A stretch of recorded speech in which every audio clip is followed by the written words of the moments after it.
না মিলট, না, এটা মিথ্যে, এটা ভুল। আমি খুন করিনি, আমি খুন করতে পারি না মিলট, আমি খুন করিনি, আমি খুন করিনি। আমি তোমাকে বিশ্বাস করি, আর আমি জানি তুমি নির্দোষ। মিস্টার সেনের কাছে এই নার্সিংহোমের ডকুমেন্টগুলো যে করে হোক পৌঁছে দিতেই হবে। না না, অগ্নির কোনো ক্ষতি আমি হতে দিতে পারি না। আমি জানি অগ্নি নির্দোষ, আর একমাত্র এই ডকুমেন্টসগুলোই অগ্নিকে বাঁচাতে পারবে। কিন্তু মাকে এই অবস্থায় একা ফেলে আমি যাবই বা কি করে? এরপর তো অনেক দেরি হয়ে যাবে। মেঘলাকেই বরং একবার ডাকি, ও মার কাছে বসুক একটু, আমি পেপারসগুলো দিয়ে আসি। নিতাইদা, ও নিতাইদা, নিতাইদা একবার শোনো না। দিদি ভাই, আমায় ডাকছো? হ্যাঁ নিতাইদা, মেঘলাকে একবার ডাকো না। সে কি, মেঘলা দিদি তো কোর্টে গেল, তোমায় কিছু বলে যায়নি? মেঘলা কোর্টে গেছে? তুমি কি বলছো? ও তো আমাকে কিছু বলে যায়নি। তার মানে ফাইলটা, এই তো ফাইলটা। Thank god. তুমি কোর্টে যাবে না? হ্যাঁ নিতাইদা, কোর্টে তো একবার যাওয়ার দরকার ছিল, কিন্তু মাকে এই অবস্থায় ফেলে রেখে কি করে যাই বলো তো? এই বাড়িতে যে কার কুদৃষ্টি লেগেছে কে জানে। বহুদিনই তো ভালোই ছিল, সকালবেলা উঠে কেমন যেন অস্থির অস্থির করতে লাগলো। ভাগ্যিস ছোটদাদা ছিল, ওষুধপত্র দিয়ে তবে একটু শান্ত করলো, নাহলে কি যে কেলেঙ্কারি হয়ে যেত। সেই জন্যই তো মাকে একা ফেলে রেখে যেতে ঠিক আমার মন চাইছে না। নিতাইদা, তুমি আমার একটা কাজ করে দেবে? হ্যাঁ বলো না। তুমি আমার একটা ফাইল একজনের কাছে একটু পৌঁছে দিতে পারবে? প্লিজ কাউকে কিছু বলো না, পারবে পৌঁছে দিতে? মিস্টার সেন বলে একজন আছেন, তার কাছে একটু ফাইলটা পৌঁছে দিতে হবে। আমি ওনার নাম ঠিকানা সব তোমাকে দিয়ে দিচ্ছি। ঠিক আছে, তুমি ফাইলটা দাও। পারবে তো? হ্যাঁ নিশ্চয়ই পারবো, তুমি ফাইলটা দাও না, আমি ঠিক লোকের কাছে দিয়ে আসবো।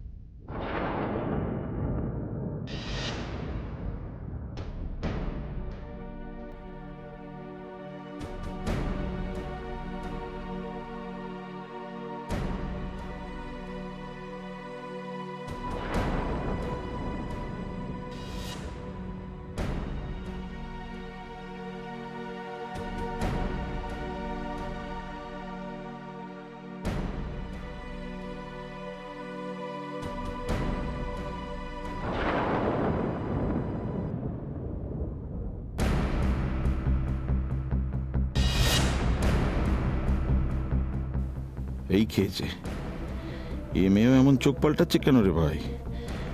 এ তো ফুল ছিটকিনি কেস মনে হচ্ছে। আর একটু আগে যদি ফোনটা করতে পারতাম।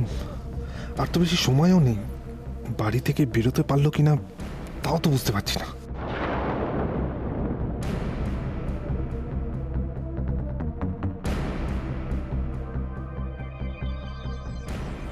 Order, order, order. Mrs. Debroy, you may proceed. Thank you milord.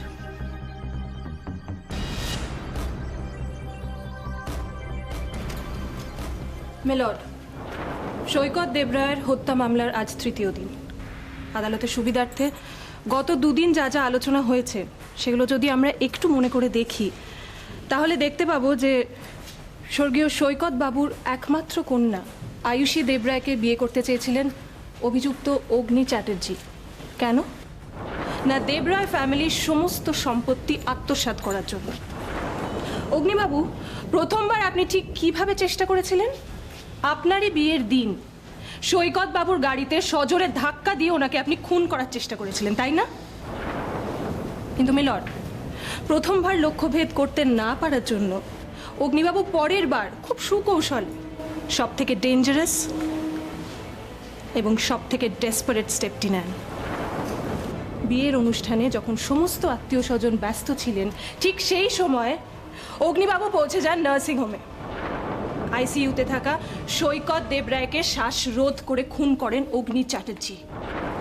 Isn't that true? মেলট, সেই দিন সেই সময় অগ্নি চ্যাটার্জি যে ওই নার্সিংহোমে হাজির ছিলেন তার প্রমাণস্বরূপ ওই নার্সিংহোমেরই একজন বিশ্বস্ত স্টাফ, একজন নার্স, মিসেস রূপা মল্লিককে আমি জিজ্ঞাসাবাদ করতে চাই with your permission. Permission granted. Thank you milord. সাক্ষী রূপা মল্লিক হাজির হো।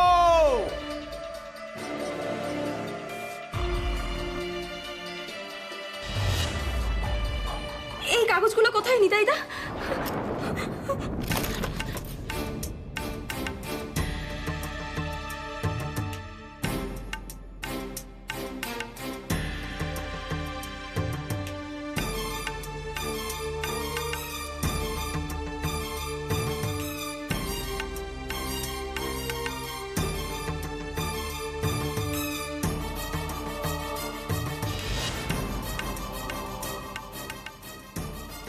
নিতাইদা, নিতাইদা, এই ফাইলের কাগজগুলো দেখেছো তুমি? বলো না, বলো না, দেখেছো? এই ফাইলের কাগজগুলো ছাড়া আমি অগ্নিকে বাঁচাতে পারবো না। তুমি বিশ্বাস করো, আমি দেখিনি। আমি ওই টেবিলের উপর দেখেছিলাম। কাগজ সম্বন্ধে আমি কিচ্ছু জানি না গো। কি করবো আমি এখন? আমি কাগজগুলো কোথা থেকে পাবো? বলো না, দেখেছো কাগজগুলো?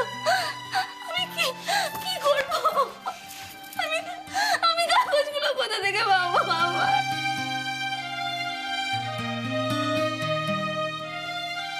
তার মানে মেঘলাই ওই ফাইলটা নিয়ে কোর্টে গেছে।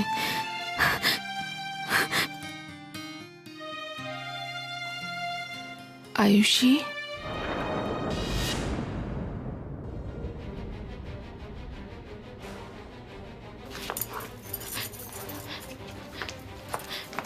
মা, মা কি হয়েছে তোমার? মা উঠো না, শো। তার আগে তুই বল, তুই কাঁদছিস কেন? মা, মেঘলা। কি? না মা, কিছু না। মা তুমি শো, তোমার শরীর ভালো না। তুমি হঠাৎ অসুস্থ হয়ে পড়েছিলে তো, তাই একটু ভয় পেয়ে গেছিলাম। কিচ্ছু হয়নি মা, কিচ্ছু না। তুই বলছিস, কিন্তু তোর চোখ মুখ তো তা বলছে না আয়ুষী। কিছু তো নিশ্চয়ই হয়েছে।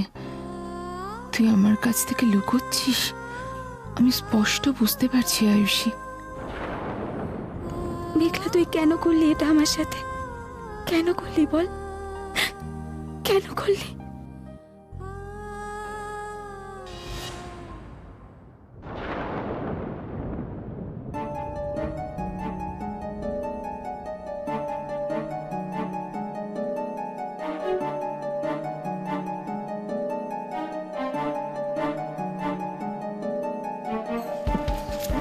বলুন। যাহা বলিব সত্য বলিব, সত্য বই মিথ্যা বলিব না। যাহা বলিব সত্য বলিব, সত্য বই মিথ্যা বলিব না।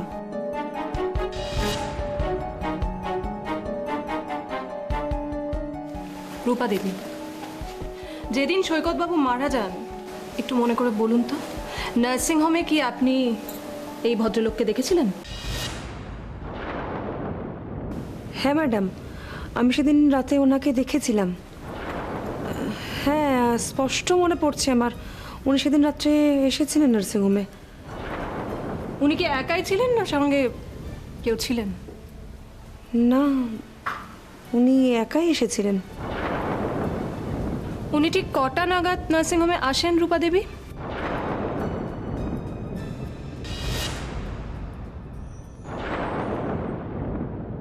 এই রাত 8টা, 8:30 হবে। আচ্ছা রূপা দেবী, একটু মনে করে বলুন তো, অগ্নিবাবু নার্সিংহোমে যখন আসেন উনি কি কোনো পেশেন্টকে সঙ্গে নিয়ে এসেছিলেন বা নিজের কোনো শারীরিক কমপ্লেন নিয়ে এসেছিলেন?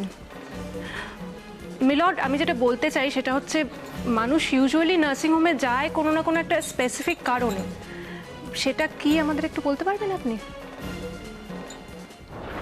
আমি তো সেরকম কিছু দেখিনি। উনি একা এসেছিলেন, আর এসে দেখলাম উনি সৈকতবাবুর কেবিনে একবার গেছিলেন। আর তারপর আপনি দেখলেন উনি কেবিনে ঢুকে সৈকতবাবুর লাইফ সাপোর্ট মাস্কটা খুলে দিয়ে ওনার শ্বাসরোধ করে ওনাকে খুন করেন। কি তাই তো? অবজেকশন মাই লর্ড, আমার লার্নেড ফ্রেন্ড সাক্ষীর মুখে কথা চাপিয়ে দিয়ে ওনাকে মিসলিড করার চেষ্টা করছেন। Objection sustained. I am sorry milord, আমি সাক্ষী রূপা দেবীকে কিছু প্রশ্ন করার জন্য কোর্টের অনুমতি চাইছি। Permission granted. Thank you milord.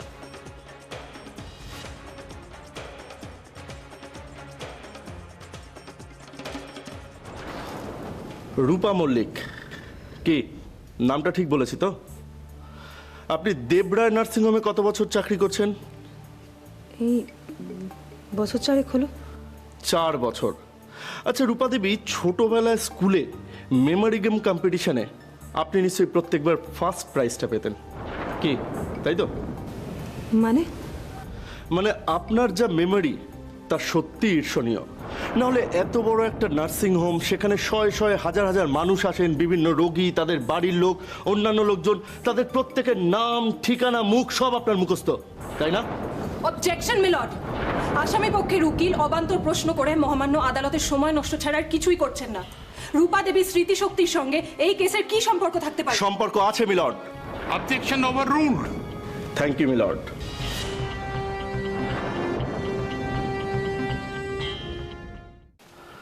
হ্যাঁ তো রূপা দেবী, আমরা যেখানে ছিলাম সেদিনকে রাতে নার্সিংহোমে আপনি খেয়াল করেছিলেন এবং এতদিন ধরে সেটা মনেও রেখেছিলেন যে অগ্নিবাবু নার্সিংহোমে কটায় ঢুকেছিলেন।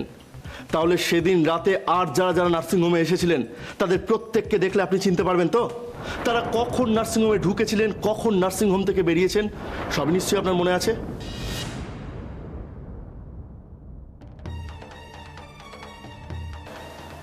মিলর্ড, অগ্নিবাবু সৈকতবাবুর একমাত্র জামাই, সেই জন্য নার্সিংহোমে সবার সঙ্গে ওনার বেশ ভালো পরিচিতি। তাই পরিচিত কেউ এলে তো মনে থাকারই কথা। তর্কের খাতিরে না হয় আপনার যুক্তিটা মেনে নিলাম। এবার একটু মনে করে বলুন তো, সেদিন রাত ঠিক কটার সময় মিস্টার অগ্নি চ্যাটার্জি ওই নার্সিংহোম থেকে বেরিয়েছিলেন?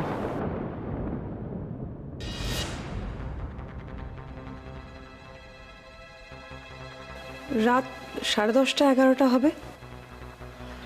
10:30 11টা, তার মানে 8টা 8:30 থেকে 10:30 11টা, মানে 2 ঘন্টার বেশ কিছু বেশি সময়।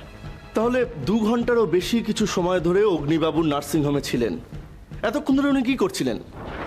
আমরা যতদূর জানি মিলর্ড, দেবরায় পরিবারের সকলে বিয়ের নেমন্তন্ন খেতে তার আত্মীয়ের বাড়িতে গেছিলেন। তাহলে অগ্নিবাবু 2 ঘন্টা ধরে নার্সিংহোমে ঘুরে বেড়ালেন, অথচ আপনারা কেউ ডাকও নিলেন না। তাহলে কি এটা প্রমাণিত হচ্ছে না মিলর্ড যে অগ্নি চ্যাটার্জি হাতে সময় নিয়ে নার্সিংহোমের চারপাশ ভালো করে সার্ভে করে ঠিক সময় বুঝে সৈকতবাবুর কেবিনে ঢুকে ওনাকে খুন করেন? মিলর্ড, আমার বন্ধু এত তাড়াতাড়ি তার মন গড়ার সিদ্ধান্তে এলেও আমি কিন্তু এটা বলতে বাধ্য হচ্ছি যে যখন সৈকতবাবু মারা যান সেই সময় অগ্নিবাবু ছাড়াও হাজারখানেক লোক সেখানে, মানে সেই নার্সিংহোমে উপস্থিত ছিলেন। অথচ সৈকতবাবুকে খুন হতে দেখেছেন এমন একজনও আই উইটনেস কিন্তু এখানে উপস্থিত নেই। তার মানে এটা কখনোই প্রমাণ হয় না যে অগ্নিবাবুই সেদিন খুনটা করেছিলেন। তাহলেও তো একটা প্রশ্ন থেকেই যাচ্ছে মিস্টার সেন, ওই 2 ঘন্টা অগ্নি চ্যাটার্জি তাহলে নার্সিংহোমে ঠিক কি করছিলেন? মিলর্ড, আমার মনে হয় এর উত্তর অগ্নি চ্যাটার্জি ছাড়া আর কেউ বেটার দিতে পারবে না। সো মিস্টার চ্যাটার্জি, আপনি কি প্লিজ আমাদের বলবেন যে সেই দিন সেই সময় আপনি নার্সিংহোমে ঠিক কি করছিলেন? চুপ করে থাকবেন না মিস্টার চ্যাটার্জি। মিলর্ড, অগ্নি চ্যাটার্জির এই নীরবতাই কি প্রমাণ করে দিচ্ছে না যে ওনার এগেনস্টে আনা প্রত্যেকটি অভিযোগ সত্যি? না, করছে না।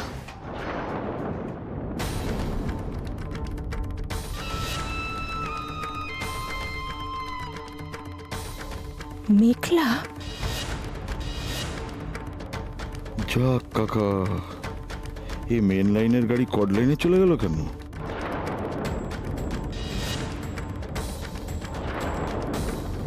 আপনার পরিচয়? আমার দিদি আয়ুষী দেবরায়ের সঙ্গে অগ্নি চ্যাটার্জির বিয়ে হয়। আর আমি মেঘলা দেবরায়। আমি মহামান্য আদালতের কাছে অগ্নি চ্যাটার্জির সপক্ষে কিছু প্রমাণ পেশ করতে চাই।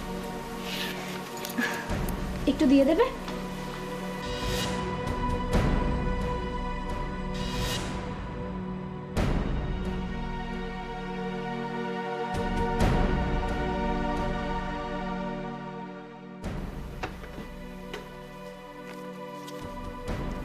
আপনার যে বলার আছে আপনি কাঠগড়া এসে বলুন।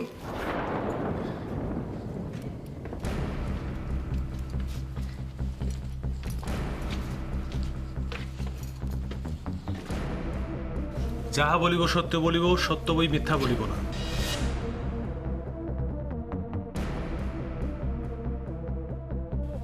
মিলন, অগ্নি চ্যাটার্জি একজন অনেস্ট মানুষ, আর উনি ওনার কর্মক্ষেত্রে যথেষ্ট সাকসেসফুল। অন্য কারোর প্রপার্টি কবজা করার জন্য উনি খুন করেছেন এইটা বিশ্বাস করা একটু কঠিন।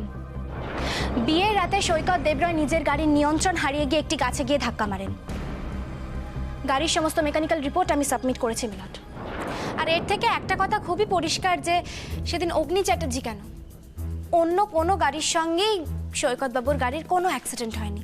আর তাছাড়া সৈকতবাবু যেদিনকে মারা যান সেই রাত্রিবেলায় অগ্নি চ্যাটার্জি নার্সিংহোমে গিয়েছিলেন, কিন্তু অন্য কোনো কারণবশত। কারণ সেই রাত্রিবেলায় ছিল সুজন মৈত্রের বিয়ে। আর আমরা যতদূর জেনেছি মৃত্যুটা 10টা নাগাদ হয়, কিন্তু অগ্নি চ্যাটার্জি ওখানে 10:30 থেকে 11টার মধ্যে উপস্থিত ছিলেন না। আপনি তো জানেন হিন্দু বিয়েতে লগ্ন কতটা গুরুত্ব রাখে। ঠিক সেই রকমই সুজন মৈত্রের বিয়ে লগ্ন অনুযায়ী হয়, লগ্ন মেনে হয়। আর সুজন মৈত্রের লগ্ন ছিল 9:15। আর ঠিক 9:15টার সময়, মানে সেই রাত্রিবেলা অগ্নি চ্যাটার্জি বিয়েতে উপস্থিত ছিলেন মিলট। আর এর প্রমাণ হচ্ছে সুজন মৈত্রের বিয়ের অ্যালবাম। তাই খুব পরিষ্কার মিলট, অগ্নি চ্যাটার্জি নির্দোষ।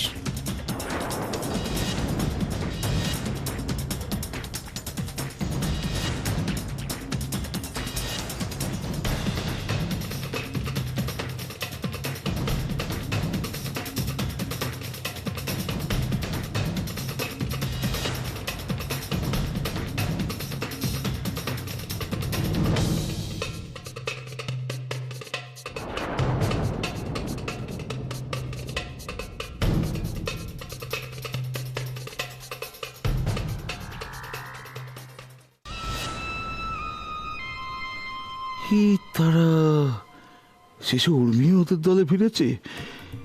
এ তো দেখছি আমার নিজের রক্তেও ডিসপুট। এখন মোকা বুঝে ফেটে যাওয়া ছাড়া আর তো কোনো রাস্তাই দেখছি না। জয় মা।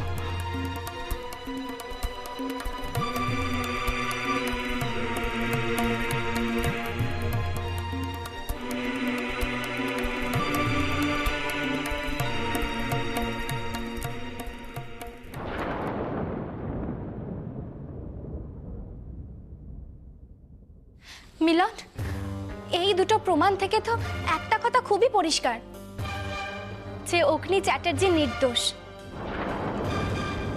মিলন, আমি যতদূর জেনেছি ওনার এগেনস্টে আনা আইপিসির 302 আর আর আর 307 অ্যাবসলিউটলি বেসলেস। আর তাছাড়া আপনি দেখুন না, মেডিকেল রিপোর্টে তো পরিষ্কার লেখা আছে যে সৈকত বাবুর মৃত্যু শ্বাসরোধ করে হয়েছে। আর শ্বাসরোধটা তো যে কোনো কারণে হতে পারে মিলন। আই মিন কোনো কর্ড জড়িয়ে বা কোনো নার্স বা কোনো স্টাফেদের গাফিলতির জন্যও তো হতে পারে। মিলন, অগ্নি চ্যাটার্জি সম্পূর্ণ নির্দোষ।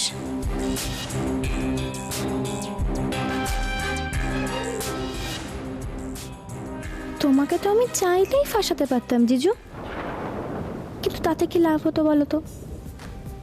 আমি তো তোমার নাগালই পেতাম না। আর মাঝখান থেকে ওই দিভাইটা সবার সিম্প্যাথি পেয়ে বসে থাকতো। মেবি সুপ্রিম কোর্টে গিয়ে আপিল করতো, লড়াই করতো, তারপর হয়তো তোমাকে ছাড়িয়েও আনতো। কিন্তু ওর কোর্টে তো আমি বলটা যেতে দেব না। এখন তো আমি তোমার একমাত্র লাইফ সাপোর্ট জিজু। সবাই জানবে মেঘলা মেঘলা ছিল বলেই অগ্নিটা ছাড়া পেল। মেঘলাকে ছড় মেরেছিলে তাই না?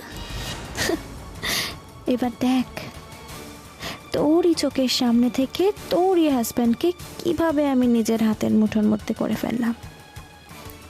তোকে কষ্ট পেতে দেখতে আমার ভালো লাগে, কিন্তু তার চেয়েও বেশি ভালো লাগে তোকে চলতে দেখতে।